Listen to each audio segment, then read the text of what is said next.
ಸೇವಿಸಿ, ನಮ್ಮದಲ್ಲದನ್ನ ಸೇವಿಸಬೇಡಿ. ನಾವೆಷ್ಟೋ ಕಾರ್ಯಕ್ರಮಗಳಿಗೆ ಹೋಗ್ತೀವಿ, ನಮ್ದಲ್ಲದನ್ನ ಮುಟ್ಟೋದೇ ಸ್ವಾಮಿ. ಎಲ್ಲರೇನು ಕಾಯಿಲೆ, ಶುಗರ್, BP, ದೇವ್ರು ಚೆನ್ನಾಗಿಟ್ಟಿದ್ರಪ್ಪ, ಪೂಜೆ ಆಶೀರ್ವಾದದಿಂದ ನಾನು ಆರೋಗ್ಯವಾಗೇ ಇದ್ದೀನಿ. ನಮ್ಮದಲ್ಲದನ್ನ ನಾನು ತಿನ್ನಲ್ಲ, ಅದಕ್ಕೆ ನಾನು ಈ ಫಿಗರ್ ಮೇಂಟೈನ್ ಮಾಡಿ. ಸಿಂಪಲ್. ನೀವು ಕೂಡ ಅದನ್ನು ಮಾಡಿದ್ರೆ ನೀವು ನಿಮ್ಮ ಆರೋಗ್ಯವನ್ನ ಚೆನ್ನಾಗಿಟ್ಕೊಳ್ಬಹುದು. ಇದು ಭೌತಿಕ ಆರೋಗ್ಯಕ್ಕಾಗಿ. ಮನಸ್ಸಿನ ಆರೋಗ್ಯಕ್ಕೆ ಸಿಂಪಲ್. ಪಕ್ಕದ ಮನೆಯವರು ಶುಂಠಿ ಬೆಳಿತಾರೆ, ನೀವು ಕೃಷಿಕರಿದ್ದೀರಿ ಅಂತ ಅನ್ಕೊಳ್ಳಿ. ತುಂಬಾ ಜನ ಪಕ್ಕದ ಮನೆಯವ್ರ ಮಕ್ಕಳು ಚೆನ್ನಾಗಿ ಸ್ಕೋರ್ ಮಾಡ್ತಾರೆ, ಪಕ್ಕದ ಮನೆಯವರು ವ್ಯಾಪಾರದಲ್ಲಿ ಜಾಸ್ತಿ ಲಾಭ ಗಳಿಸ್ತಾರೆ, ಪಕ್ಕದ ಮನೆಯವರು ಚೆನ್ನಾಗಿ ಒಂದು ಕೃಷಿಯಲ್ಲೋ ವ್ಯಾಪಾರದಲ್ಲೋ ಉದ್ಯೋಗದಲ್ಲೋ ಚೆನ್ನಾಗಿ ಆಗ್ತಾ ಹೊಸ ಮನೆ ಕಟ್ಟಿಸ್ತಾರೆ, ಹೊಸ ಕಾರ್ ತಗೊಳ್ತಾರೆ. ನಾನು ನಿಮಗೆ ಚಾಲೆಂಜ್ ಕೊಡ್ತೀನಿ, ಅವರಷ್ಟೇ ನೀವು ಅವರ ಏಳಿಗೆಯನ್ನ, ಅವರ ಯಶಸ್ಸನ್ನ ಸಂಭ್ರಮಿಸಲು ಸಾಧ್ಯವಾದ್ರೆ ನಿಮಗೆ ಯಾವ ದೇವಸ್ಥಾನಕ್ಕೆ ಹೋಗೋ ಅಗತ್ಯ ಇಲ್ಲ, ನೀವೇ ದೈವತ್ವವನ್ನು. ದೊಡ್ಡ ಸಮಸ್ಯೆ ಏನಂದ್ರೆ ನಮ್ಮ ಪಕ್ಕದ ಮನೆಯ ಹುಡುಗ MBBS ಹೋದ, ನೀಟಲ್ಲಿ 720 700 ಕಂಡ್ರಿ. ಈ ಭೂದೇವಿ ಇವನಿಗೆ ಏನ್ ಸ್ಕೋರ ಮಾಡಕ್, ಇವ್ರು ನೋಡಿ SSC ಫೇಲ್ ಆಗಿರ್ತಾನ ಅವರಪ್ಪ ಅವರು. ಒಮ್ಮಿಗೆ ಒಬ್ಬ ನ್ಯಾಯವಾದಿಗಳು ಬಂದು ಬಹಳ ದೊಡ್ಡದಾಗಿ ಒಂದು 300-400 ಶುಗರ್ ಮಾಡ್ಕೊಂಡ್ ಬಂದಿದ್ರು ಇಬ್ರು ಗಂಡ ಹೆಂಡತಿ ನೆಲಮಂಗಲ ಹತ್ರ. ನಾ ಕೇಳಿದೆ, ಇಲ್ಲ ಸರ್ ನಮ್ಮ ಮಗ PUC ಚೆನ್ನಾಗಿ ಹೋಗ್ತಾರೆ, ಅದೇ ಟೆನ್ಷನ್. ನಿಮ್ದೆಷ್ಟಾಗಿದೆ ಸ್ಕೋರ್ ಅಂದ್ರೆ ಅವ್ರಿಬ್ರದ್ದು ಕೂಡಿಸಿ ಎಷ್ಟಾಗಿ ಬರುತ್ತೋ ಅದಕ್ಕಿಂತ ಹೆಚ್ಚು ಅವ್ನು ಆಲ್ರೆಡಿ SSLC ಸ್ಕೋರ್ ಮಾಡಿ. ನಾ ಹೇಳಿದೆ, ಇದಕ್ಕಿಂತ ಜಾಸ್ತಿ ಎಕ್ಸ್ಪೆಕ್ಟ್ ಮಾಡಬೇಡಿ, ಅಷ್ಟೇ ಸಾಕು.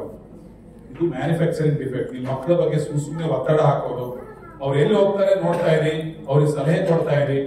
6 ವರ್ಷದ ತನಕ ಮಹಾರಾಜ ಮಹಾರಾಣಿ ತರ ಬೆಳೆಸಿ, 6ರಿಂದ 16 17 ತನಕ ಸ್ವಲ್ಪ ಕಟ್ಟುನಿಟ್ಟಾಗಿ ಬೆಳೆಸಿ. 16 ದಾಟಿದ ಮೇಲೆ ಷೋಡಶಃ ಮಿತ್ರ ಸಮಾನ. 16 ದಾಟಿದ ಮಗಳನ್ನ ಮಚ್ಚ ಬಾರ ಅಲ್ಲಿ ಬರಬಾರ ಅಂತ ಅಲ್ಲದಲ್ಲ, ಸ್ನೇಹಿತರಾಗಿ ಪ್ರೀತಿಯಿಂದಲೇ ತಗೊಂಡೋಗ್ಬೇಕು. ನೀವು ಇಲ್ಲಿ ಆರ್ಡರ್ ಮಾಡಿದ್ರೆ ಅವ್ರು ಕೇಳಲ್ಲ. ಹಾಗಾಗಿ ಆ ತರಹದ ಬೇರೆಯವರ ಯಶಸ್ಸನ್ನ ಸಂಭ್ರಮಿಸುವ ದೊಡ್ಡ ಮನಸ್ಸು ನಮಗಿದ್ರೆ, ಅವ್ರಿಗೆ ಇನ್ನೂ ಒಳ್ಳೇದಾಗಲಿ ಅನ್ನೋ ಆಶಯವನ್ನ ಇನ್ನಷ್ಟು ಹೆಚ್ಚು ಪಡೋದಾದ ಮನಸ್ಸು ನಮಗಿದ್ರೆ, ಬಹುಶಃ ನಮ್ಮ ಮನಸ್ಸು ನಮ್ಮ ಮನಸ್ಸು ಹಾಳಾಗದೆ ಇನ್ನೊಬ್ರಿಗೆ ಒಳ್ಳೇದಾಯ್ತು ನನಗೆ ಒಳ್ಳೇದಾಗಿಲ್ಲ, ಇನ್ನೊಬ್ಬರ ಮಕ್ಕಳಿಗೆ ಚೆನ್ನಾಗಾಯ್ತು ನಮ್ಮ ಮಕ್ಕಳಿಗೆ ಚೆನ್ನಾಗಿಲ್ಲ, ಇನ್ನೊಬ್ಬರ ಮಕ್ಕಳಿಗೆ ಇನ್ನಷ್ಟು ಒಳ್ಳೇದಾಗಲಿ ಅಂತ ಬಯಸಿದಾಗ ನಿಮ್ ಮಕ್ಕಳಿಗೆ ಖಂಡಿತವಾಗಿ ಚೆನ್ನಾಗಾಗುತ್ತೆ. ನೀವೇನ್ ಹೊರ ಕೊಡ್ತೀರೋ ಅದು in multiplication it comes back to you.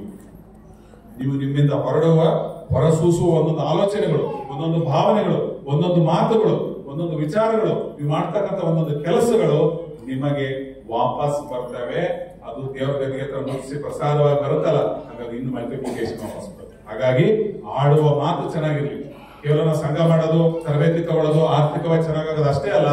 ಗುರುಗಳು ಹೇಳಿದ್ರು, ಡಾಕ್ಟರ್ ನೀವು ಸಾಮಾಜಿಕವಾಗಿರುವಂತ ವೈದ್ಯರು, ಸಮಾಜದಲ್ಲಿ ಹೇಗಿರ್ಬೇಕು ಅನ್ನೋದನ್ನ ಹೆಚ್ಚು ಒತ್ತಿ ಹೇಳಿದ್ರು. ಯಾಕೆ ನಾನು ಈ ಮಾತು ಹೇಳ್ತಾ ಇದ್ದೀನಿ ಅಂದ್ರೆ, ಸಮಾಜದಲ್ಲಿ ಏರುಪೇರುಗಳು ಸಮಾನ, ಕೈಗಳು ಸಮ ಇದಾವ. ನಮ್ಮ ಪಕ್ಕದ ಮನೆಯವರು ಒಂಥರ ಇರ್ತಾರೆ, ನಾವು ಒಂಥರ ಇರ್ತೀವಿ, ನಮ್ಮ ಅಕ್ಕಗೆ ನಮ್ಮ ಅಪ್ಪ ಅಮ್ಮ ಒಂಥರ ಇರ್ತಾರೆ, ನಾವೇ ನಮ್ಮ ಮಕ್ಕಳು ಒಂಥರ ಇರ್ತಾರೆ.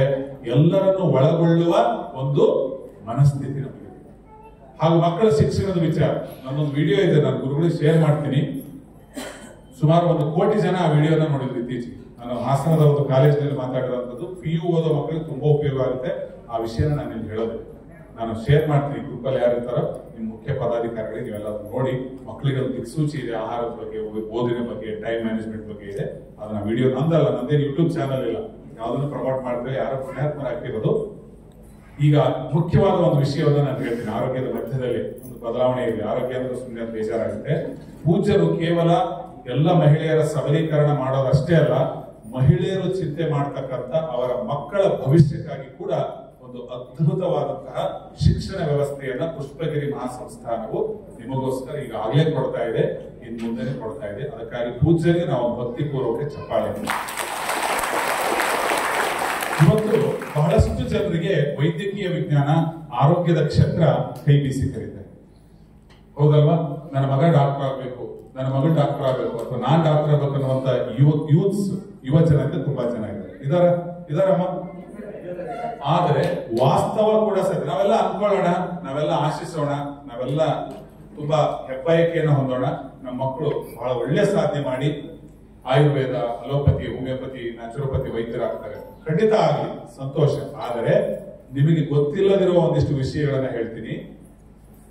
ಒಬ್ಬ ನಮ್ಮ ಸ್ನೇಹಿತರು, ಸ್ವಾಮೀಜಿ ಅವರು ಹಾಸನದಲ್ಲೇ ಇದ್ದಾರೆ, ಅದು ಈ ವಿಷಯಕ್ಕೆ ಪೂರಕವಾಗಿದೆ, ನಾನು ಹೇಳ್ತೀನಿ. ಹೀಗೆ ನಂದು ಒಂದು ಕಾಲೇಜಿನಲ್ಲಿ ಉಪನ್ಯಾಸ ಇತ್ತು. ತುಂಬಾ ಬೇಜಾರಾಗಿ ಒಬ್ರು ಪೇರೆಂಟ್ಸ್ ಕೂತಿದ್ರು. KPTCL ಹಾಸನದಲ್ಲಿ ಕೆಲಸ ಮಾಡ್ತಾರೆ, ತುಂಬಾ ಆತ್ಮೀಯರು ಕೂಡ ಆಗಿತ್ತು. ಅವ್ರು ನನ್ನ ಮುಖವನ್ನ ನೋಡಿದೆ, ಬೇಜಾರಾಗಿದ್ರು. ಒಳ್ಳೆದು, ನನ್ನ ಮಗಳು ಅಷ್ಟು ಜಾಣೆ ಇಲ್ಲ, 60 ರಿಂದ 70% ತೆಗಿಬಹುದು, ನಮ್ಗೆ ಯಾವುದೇ ರಿಸರ್ವೇಶನ್ ಇಲ್ಲ, ನನಗೇನು ನನ್ನ ಮಗಳು ನಮ್ಮ ತರ ಈ ಉದ್ಯೋಗ, ಸರ್ಕಾರಿ ಉದ್ಯೋಗ ಸಿಗೋದು ಕಷ್ಟ. ಅವ್ರು ಏನಾದ್ರು ಆರೋಗ್ಯ ಕ್ಷೇತ್ರದಲ್ಲಿ ಏನಾದ್ರು ಮಾಡಬೇಕು, ಆರೋಗ್ಯ ಕ್ಷೇತ್ರದಲ್ಲಿ ಏನಾದ್ರು ಮಾಡಬೇಕು ಅಂತ, ಬಟ್ ಅವಳಿಗೆ ಅಷ್ಟೊಂದು ಸ್ಕೋರ್ ಇಲ್ಲ. ನಾನು ಏನ್ ಮಾಡಿ, ನಾನು ಒಂದೇ ಹೇಳಿದೆ, ನೋಡ್ರಿ, ರಾಜೀವ್ ಗಾಂಧಿ ಆರೋಗ್ಯ ವಿಜ್ಞಾನಗಳ ವಿಶ್ವವಿದ್ಯಾಲಯ ದೇಶದಲ್ಲಿ ಏನಾಗಿದೆ ಅಂದ್ರೆ, ನೀವು ನೆನ್ಪಿಟ್ಕೋಬೇಕೆಲ್ಲರೂ, ಪ್ರತಿಯೊಂದು ರಾಜ್ಯದಲ್ಲೂ ಒಂದು ಆರೋಗ್ಯ ವಿಶ್ವವಿದ್ಯಾಲಯ ಇದೆ, ಹೆಲ್ತ್ ಯೂನಿವರ್ಸಿಟಿ. ಪ್ರತಿ ರಾಜ್ಯಕ್ಕೂ ಕರ್ನಾಟಕ ರಾಜ್ಯದ ಆರೋಗ್ಯ ವಿಶ್ವವಿದ್ಯಾಲಯದ ಹೆಸರು ಏನಪ್ಪಾ ಅಂದ್ರೆ ರಾಜೀವ್ ಗಾಂಧಿ ಆರೋಗ್ಯ ವಿಜ್ಞಾನಗಳ ವಿಶ್ವವಿದ್ಯಾಲಯ, Rajiv Gandhi university of health sciences. ಇವತ್ತು ಆರೋಗ್ಯಕ್ಕೆ ಸಂಬಂಧಪಟ್ಟ ಏನೆಲ್ಲ ಕೋರ್ಸ್ಗಳಿದ್ದಾವೆ, ನರ್ಸಿಂಗ್ ಇರ್ಬೋದು, ಫಾರ್ಮಸಿ ಇರ್ಬೋದು, ಹಾಗೂ ಆಯುರ್ವೇದ ಇರ್ಬೋದು, ಯುನಾನಿ, ಸಿದ್ಧ, ಹೋಮಿಯೋಪತಿ, ನ್ಯಾಚುರೋಪತಿ, ಯೋಗ, ಅಲೋಪತಿ, ಅಲೋಪತಿ, ದಂಪತಿ, ಹಲವು ಎಲ್ಲ ಆರೋಗ್ಯಕ್ಕೆ ಸಂಬಂಧಪಟ್ಟ ವಿಜ್ಞಾನಗಳ ಪದವಿ ಮತ್ತು ಡಿಪ್ಲೊಮಾ ಕೋರ್ಸ್ಗಳನ್ನು ಕೊಡುವಂತಹ ಏಕೈಕ ಯೂನಿವರ್ಸಿಟಿ ಪ್ರತಿ ರಾಜ್ಯದಲ್ಲಿದೆ. ನಮ್ಮ ರಾಜ್ಯದಲ್ಲಿದೆ, ಅದು ರಾಜೀವ್ ಗಾಂಧಿ ಆರೋಗ್ಯ ವಿಜ್ಞಾನಗಳ ವಿಶ್ವವಿದ್ಯಾಲಯ. MBBS ಪದವಿಯನ್ನ ಯಾವ ಯೂನಿವರ್ಸಿಟಿ ಕೊಡ್ತಾ ಇದೆಯೋ, BSc ನರ್ಸಿಂಗ್ ಮಾಡಿದ್ರು ಅದೇ ಯೂನಿವರ್ಸಿಟಿ ಇವತ್ತು ಸರ್ಟಿಫಿಕೇಟ್ ಅನ್ನು ಕೊಡುತ್ತೆ. ಹಾಗಾಗಿ ಪೂಜ್ಯರಿದನ್ನ ಅರ್ಥ ಏನು, ಯಾರಿಗೆ ಇವತ್ತು ನಮ್ಮ ಭಕ್ತಾದಿಗಳು, ನಮ್ಮ ಏನು ಪುಷ್ಪಗಿರಿ ಮಹಾಸಂಸ್ಥಾನ ಮಠದ ಮಲ್ಲಿಕಾರ್ಜುನ ಸ್ವಾಮಿಯ ಸದ್ಭಕ್ತರು, ಪೂಜ್ಯರ ಸದ್ಭಕ್ತರು ಏನಿದ್ದಾರೆ, ಅಥವಾ ನಮ್ಮ ಯೋಜನೆಗಳೇನಿದ್ದಾರೆ, ಈ ತರದ ಸ್ವಸಹಾಯ ಸಂಘಗಳ ಯೋಜನೆ ಫಲಾನುಭವಿಗಳ ಕುಟುಂಬದಲ್ಲಿ ಒಂದು ಸವಾಲು ಬಂತು. ಏನು, ಅವ್ರಿಗೆ ಇಂಜಿನಿಯರಿಂಗ್ ಹೋಗಕ್ಕೆ ಇಷ್ಟ ಇಲ್ಲ, ಹೆಲ್ತ್ ರಿಲೇಟೆಡ್ ಆರೋಗ್ಯ ಕ್ಷೇತ್ರದಲ್ಲಿ ಸೇವೆ ಸಲ್ಲಿಸೋ ಆಸಕ್ತಿ ಇದೆ, ಅಷ್ಟೊಂದು ಗರಿಷ್ಠ ಅಂಕಗಳು ಬರಲಿಲ್ಲ, ಏನೋ ಕಾರಣಾಂತರಗಳಲ್ಲಿ ಸ್ವಲ್ಪ ಕಡಿಮೆ ಬಂತು. ನಿಮಗೆ ಪೂಜ್ಯ ಸ್ವಾಮೀಜಿ ಅವರು ಇವತ್ತು ನಮ್ಮ ಶಿಕ್ಷಣ ಸಂಸ್ಥೆಯಿಂದ ಒಂದು ಕೋರ್ಸ್, ಒಂದಲ್ಲ 6 ಕೋರ್ಸ್ಗಳನ್ನು ಇವತ್ತು ನಿಮಗೆ ಕೊಡ್ತಾ ಇದ್ದಾರೆ. ನೆನಪಿರಲಿ, ಖುದ್ದಾಗಿ ಸ್ವಾಮೀಜಿ ಅವರೇ ನೋಡಿ, ಇವತ್ತು ನಮ್ಮ ಮಕ್ಕಳ ಸಲ ನಾವು ಓಡಾಡ್ತೀವಿ, ಅವರು ಸಮಾಜಕ್ಕೋಸ್ಕರ ಸಮಾಜಮುಖಿಗಳು. ನೇರವಾಗಿ ನನಗೆ ಅರಿವಿದೆ, ನನಗಿದೆ, ಅವರು ಆರೋಗ್ಯ ವಿಜ್ಞಾನಗಳ ವಿಶ್ವವಿದ್ಯಾಲಯದ ಕುಲಪತಿಗಳನ್ನ, ವೈಸ್ ಚಾನ್ಸಲರ್ ಅನ್ನೇ ನೇರವಾಗಿ ಭೇಟಿಯಾಗಿ ಈ ತರ ಉಪಯೋಗ ಆಗಬೇಕಂತ 6 ಡಿಗ್ರಿ ಕೋರ್ಸ್ಗಳನ್ನ, ಪ್ಯಾರಾಮೆಡಿಕಲ್ ಕೋರ್ಸ್ಗಳನ್ನ ಹಾಸನದಲ್ಲಿ ಇದೇ ಶೈಕ್ಷಣಿಕ ವರ್ಷದಿಂದ ಇನ್ನೇನು ಕೆಲವೇ ದಿನಗಳಲ್ಲಿ ಆರಂಭ ಮಾಡ್ತಾ ಇದ್ದಾರೆ. ನಿಮಗೆ ಗೊತ್ತಿರಲಿ, ಬಿಡಿ ಸರ್, ನಾವು ಡಾಕ್ಟರ್ ಆಗ್ಬೇಕಂದ್ರೆ ಸ್ವಾಮೀಜಿಯನ್ನ ಕಂಪೌಂಡರ್ ಮಾಡಕ್ ಹೊರಟ್ರು. ನಿಮಗೆ ಗೊತ್ತಿರಲಿ, ಹಾಸನದ ಗಲ್ಲಿ ಬೇಕಾದ್ರೆ ಡಾಕ್ಟರ್ ಸಿಗ್ತಾರೆ. ಹಾಸನದ ನಗರದ ಜನಸಂಖ್ಯೆ ಬಹುಶಃ 2 ರಿಂದ 3 ಲಕ್ಷದ ಮೇಲಾಗಿದೆ, ಟುವರ್ಡ್ಸ್ 5 lakhs ಹೋಗ್ತಾ ಇದೆ. ನಗರದ ಹೇಳ್ತಾರೆ, ಹಾಸನ ಸಿಟಿ, ತಾಲೂಕಲ್ಲ.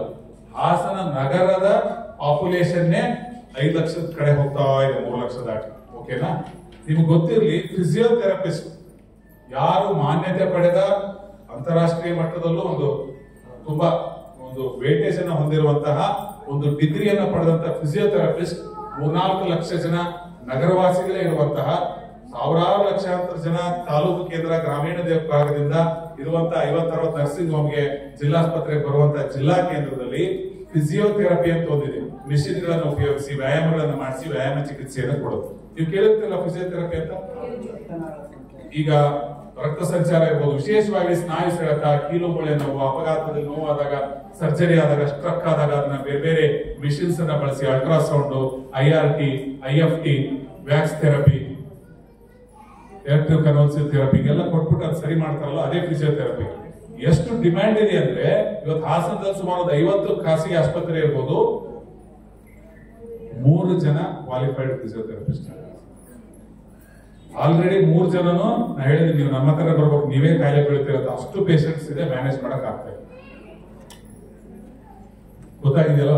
ಹಾಸನದಲ್ಲಿ ನಿಮ್ಗೆ ಹುಷಾರ ಕಾರ್ಡಿಯಾಲಜಿ ಪ್ರಾಬ್ಲಮ್ ಆಯ್ತಂದ್ರೆ ನಿಮ್ಗೆ ಒಂದು 8 ಜನ ಡಾಕ್ಟರ್ ಸಿಗ್ತಾರೆ, ಹೃದ್ರೋಗ ಡಾಕ್ಟರ್ 8 ರಿಂದ 10 ಜನ ಫಿಸಿಷಿಯನ್ ಟ್ರೀಟ್ ಮಾಡಬಹುದು. ಖಂಡಿತವಾಗಿ ಪ್ರೈಮರಿ ಲೆವೆಲ್ ಅಲ್ಲಿ ಫಿಸಿಯೋಥೆರಪಿಗೆ ಡಾಕ್ಟರ್ ಇಲ್ಲ. OT ಟೆಕ್ನಾಲಜಿ ಹಾಸನದಲ್ಲಿ ಜಿಲ್ಲಾ ಕೇಂದ್ರ, ಬೇಸರ ಆಗಬಾರ್ದು, ಅಂತ ಪ್ರತಿಷ್ಠಿತ ಆಸ್ಪತ್ರೆ ಇದಾವೆ, ಅಲ್ಲಿ ಕ್ವಾಲಿಫೈಡ್ OT ಟೆಕ್ನಿಷಿಯನ್ಸ್ ಇಲ್ಲ ಸಮೇತ. ನಾನು ಆಗ್ಲೇ ಕಥೆಯನ್ನು ಅರ್ಥಕ್ಕೆ ಮಾಡಿದೆ. ಆ ನಮ್ಮ ಸ್ನೇಹಿತರ ಹಿತೈಷಿಗಳ ಮಗಳನ್ನ ನಾನು ಏನ್ ಮಾಡಿದೆ, ಅವಾಗ ಇನ್ನೂ ಅಷ್ಟು ಅರಿವಿರ್ಲಿಲ್ಲ, ರಾಜೀವ್ ಗಾಂಧಿ ಯೂನಿವರ್ಸಿಟಿಗೆ ಕಳಿಸ್ಬಿಟ್ಟೆ ಹೋಗಿರತ್ತಾಗಿ.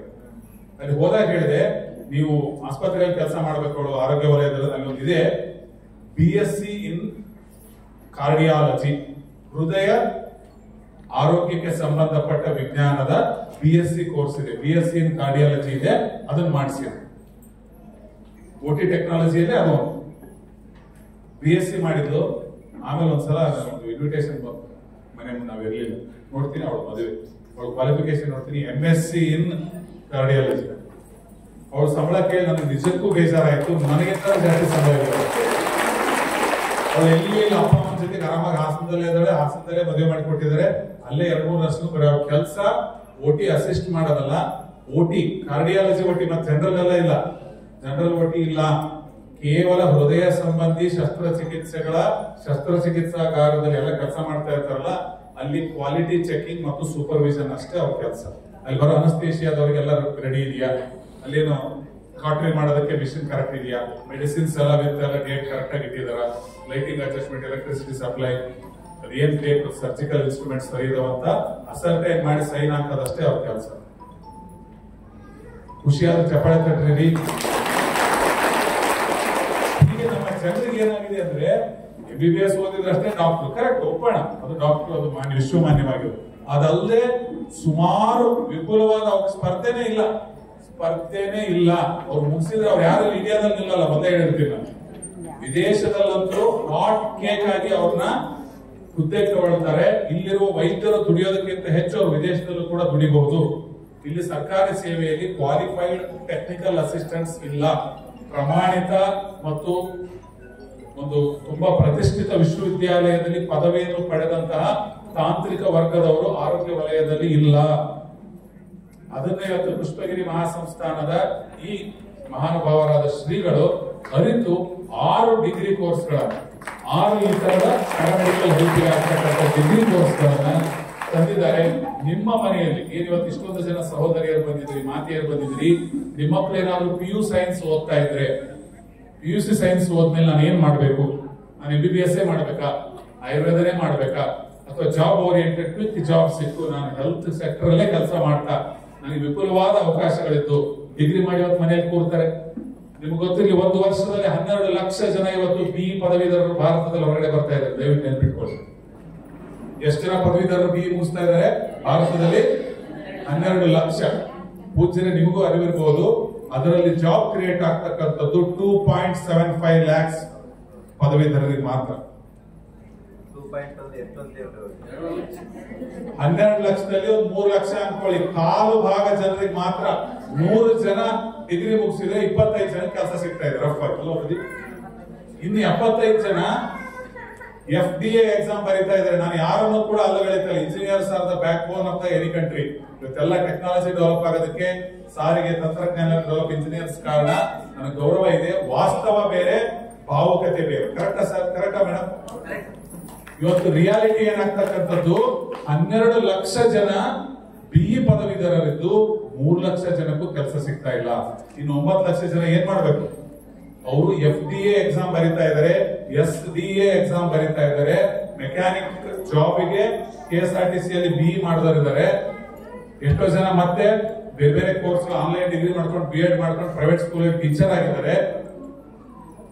ನಿಮಗೆ ನೋಡೋದಕ್ಕಷ್ಟೇ ಸುಮ್ಮನೆ ಫಾರಿನ್ ಹೋಗೋದು ಅಂತ ಆಗಿದೆ. ಇವತ್ತು BE ಆಗಿ ಉಳಿದಿಲ್ಲ. ಇನ್ನು MBBS ಮಾಡಿದ್ರಲ್ಲಿ MD ಮಾಡಕ್ ಹೋಗ್ತಾರೆ, DM ಮಾಡಕ್ ಹೋಗ್ತಾರೆ. ನನ್ನದೇ ರಿಲೇಟಿವ್ಸ್ ಅಲ್ಲಿ ಸ್ವಾಮೀಜಿ, ನಾನು ಓಪನ್ ಆಗಿ ಹೇಳ್ತೀನಿ, ಯಾರು ಬೇಜಾರು ಮಾಡ್ಕೋಬೇಡಿ, ಇದು ನನ್ನ ರಿಲೇಟಿವ್ಸ್ ಕತೆ. 30 ವರ್ಷ ದಾಟಿ ಹೋಗಿದೆ ಸ್ವಾಮೀಜಿ, ತಲೆ ಉದುರಿ ಹೋಗಿದೆ. ನಂತರ ಅವರಿಗೆ ಕನ್ಯೆ ಎಲ್ಲಿ ಹತ್ತುವಲ್ವೋ ಎಲ್ಲಿ ಮದುವೆ ಆಗೋದು. ಒಂದಿಷ್ಟು ಜನ ಹುಡುಗಿಯರು ಆತರ 30 ವರ್ಷ ತನಕ ಹೋಗಿ ಮದುವೆ ಆದ್ರೆ ಅವ್ರ ಮಕ್ಕಳ ಆಗೋದು. ನಾನು ಫ್ಯಾಕ್ಟ್ ಅಂಡ್ ಫಿಗರ್ ಹೇಳ್ತೀನಿ. ಇವತ್ತು ಭಾರತದಲ್ಲಿ ಸಂತಾನಹೀನತೆ ಜಾಸ್ತಿ ಆಗೋದಕ್ಕೆ ಮುಖ್ಯವಾದ ಕಾರಣ, ಈಗಾಗಲೇ ಚರ್ಚೆ ಮಾಡಿದ್ರಿ, ಕೃಷಿ, ರಾಸಾಯನಿಕ ಭರಿತ ಆಹಾರ ಒಂದು ಪ್ರಮುಖ ಕಾರಣ. ಆದ್ರೆ ಎರಡನೆಯ ಪ್ರಮುಖ ಕಾರಣ ಈ ದುಡಿಮೆ, working together, couples working woman ಅಂತ ಏನ್ ಕಾನ್ಸೆಪ್ಟ್ ಬಂತು, ಇಡೀ ಫ್ಯಾಮಿಲಿನೇ ವರ್ಕ್ ಮಾಡ್ಬೇಕಂತ. ವರ್ಕ್ ಮಾಡಕ್ ಹೋಗಿ, ಓದಕ್ ಹೋಗಿ, ದಬ್ಬಾಕಕ್ ಹೋಗಿ ಅವ್ರ ವೈಯಕ್ತಿಕ ಬದುಕೆ ಹಾಳಾಗಿ ಹೋಗಿ. ಹಾಗಾಗಿ ನಾವು ಇಲ್ಲಿ ವಿನಂತಿ ಮಾಡ್ಕೊಳ್ಳೋದು, ಈ ವೇದಿಕೆ ಮೂಲಕ ಈ ಮಠದ ಭಕ್ತನಾಗಿ ಮತ್ತು ಶ್ರೀಗಳ ಆಶೀರ್ವಾದದಿಂದ ಇಲ್ಲಿ ಅನ್ನವನ್ನ ಬೆಳಕನ್ನ ಕಂಡಂತ ಒಬ್ಬ ಸಾಮಾನ್ಯ ವ್ಯಕ್ತಿಯಾಗಿ, ನಿಮ್ಮೆಲ್ಲರ ಹಿತೈಷಿಯಾಗಿ ನನ್ನ ಮನವಿ ಇಷ್ಟೇ. ಇಲ್ಲಿ ಬಂದಿರುವ ಏನೊಂದು 200-250 ಜನ ಬಂದಿರಬಹುದು, 250 ಮೆಂಬರ್ಸ್ ಬಂದಿರಬಹುದು ರಾಜ್ಯಾದ್ಯಂತ. ನಿಮ್ಮ ಮನೆಯಲ್ಲಿ ಯಾರಿಗಾದರೂ ಯುವತಿಯರಿಗೆ, ಯುವಕರಿಗೆ ಆರೋಗ್ಯ ಕ್ಷೇತ್ರದಲ್ಲಿ, ಹೆಲ್ತ್ ಫೀಲ್ಡ್ ಅಲ್ಲಿ ನಾನೊಂದು ಕ್ಯಾರಿಯರ್ ಮಾಡ್ಕೋಬೇಕು, ಒಳ್ಳೆಯ ಹುದ್ದೆಯಲ್ಲಿರಬೇಕು, ಒಳ್ಳೆಯ ಕೆಲಸವನ್ನು ಮಾಡಬೇಕು, ಸರಿಯಾದ ರೀತಿಯಲ್ಲಿ ಹಣ ಸಂಪಾದನೆ ಮಾಡಬೇಕು, ಜನರ ಸೇವೆಯೂ ಆಗಬೇಕು, ಆರೋಗ್ಯ ಕ್ಷೇತ್ರದಲ್ಲಿ ಇದನ್ನಂತ ಸಮಾಧಾನ ನನಗೂ ನನ್ನ ಪಾಲಕರಿಗೆ ಆಗಬೇಕು ಅಂದ್ರೆ ನೀವು ದಯಮಾಡಿ ಸ್ವಾಮೀಜಿಯವರು ಇನ್ನೇನು ಹಾಸನದಲ್ಲಿ ಕೆಲವೇ ದಿನಗಳಲ್ಲಿ ಉದ್ಘಾಟನೆ ಮತ್ತು ಕೋರ್ಸ್ಗಳು ಆರಂಭವಾಗ್ತವೆ, ಅಲ್ಲಿ ಬಂದು ಕಚೇರಿಯಲ್ಲಿ ವಿಚಾರಿಸಿ ನೀವು ನಿಮ್ಮ ಮಕ್ಕಳನ್ನ ಖಂಡಿತವಾಗಿಯೂ ಪೂಜ್ಯರ ಆಶ್ರಯದಲ್ಲಿ ಬಿಟ್ರೆ, ಅವರಿಗೆ ಆಲ್ರೆಡಿ ದೊಡ್ಡ ದೊಡ್ಡ ಹಾಸ್ಪಿಟಲ್ ಕಾಯಪ್ಪ ಆಗಿದ್ದಾರೆ. ಅವ್ರಿಗೆ ಯಾವ